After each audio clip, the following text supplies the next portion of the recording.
Cropper, President and CEO of the DC Fashion Foundation. Well, currently I have about 5 programs in my organization. One of them is the DC Can't Runway. Another program that I do here in the city is the DC Fashion Incubator, actually with Macy's. We will be putting about 6 to 10 designers at Macy's Metro Center downtown in Washington, DC. So that's where the partnership with China comes in.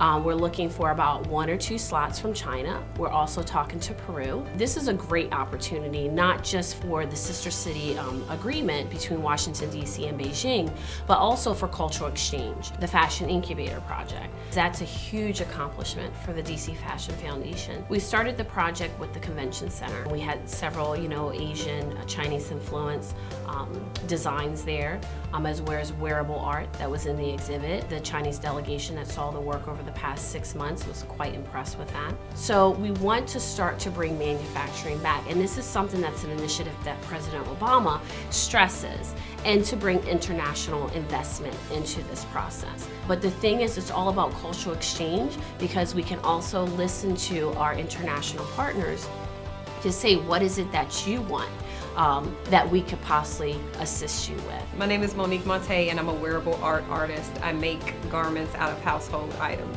I have 3 collections. One of them is called Utsukushi Akumu, and it means beautiful nightmare. My last 2 collections were Asian inspired, and then my first one was actually French inspired. I traveled a lot. I actually studied in Hong Kong for a while at Hong Kong Polytechnic University. And in France, I'm more comfortable doing things overseas since I studied overseas and I was trained in New York at FIT. Wearable art is really big overseas, so I think that investors would be a little more open to my type of art, but I'm really excited to working with international investors, because I do this all myself, and I would love to kind of build a team and we could create things, and my goal is to get wearable art in people's homes, and I do have a few friends that live in different countries and they have wearable art installed in their homes, so I'm trying to get people to see it as an art form. And when I create things, I do a theme. I don't just say, oh, I'm gonna make a toothpick dress and a Q-tip dress. There's a theme behind each show that I do. So I have like probably 8 themes listed out that I want to do, and people tend to really like it, especially since it has a story and a theme to it. It's really entertaining, even for like younger kids to older people. My name is Lea Ledesma, and I am the in-house graphic designer for the Stimson Center. Well, the Stimson Center is an international organization. We do a lot of research on security issues, how to help the world be a safer place for everyone. So I've been exposed to a lot of different aspects of that China is struggling to make better. And so I think it would be wonderful to engage with other projects that are either China focused or involve Chinese designers or other Chinese creatives as well. I'm particularly interested in work that is doing something good for the world that we're in. It's always difficult to engage in a project where there are multiple languages, where people aren't always in the same room, let alone the same country, and I've done projects like that.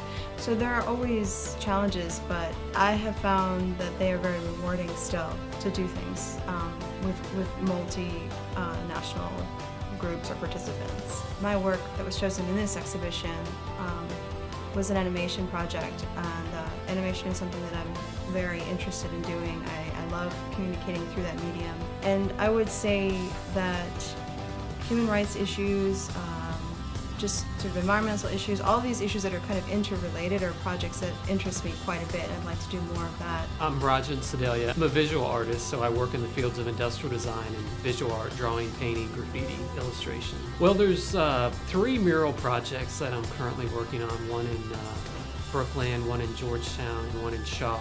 This summer I've also been offering graffiti classes here in Northeast DC, and I've been working on a new water bottle project for a client. It's a different volume, it's a different design that hopefully can fit more into the lifestyle of folks who are more fitness minded, I would say. My experience with the Chinese business, Chinese investors, has been on the industrial design side, where people are, I'm doing business with them overseas as far as getting designs manufactured and created and then distributed across the world. So it could be, a product you see at Target or any other Home Depot, a product that is designed in the U.S. and manufactured in China. So that's been my experience as far as working with the Chinese.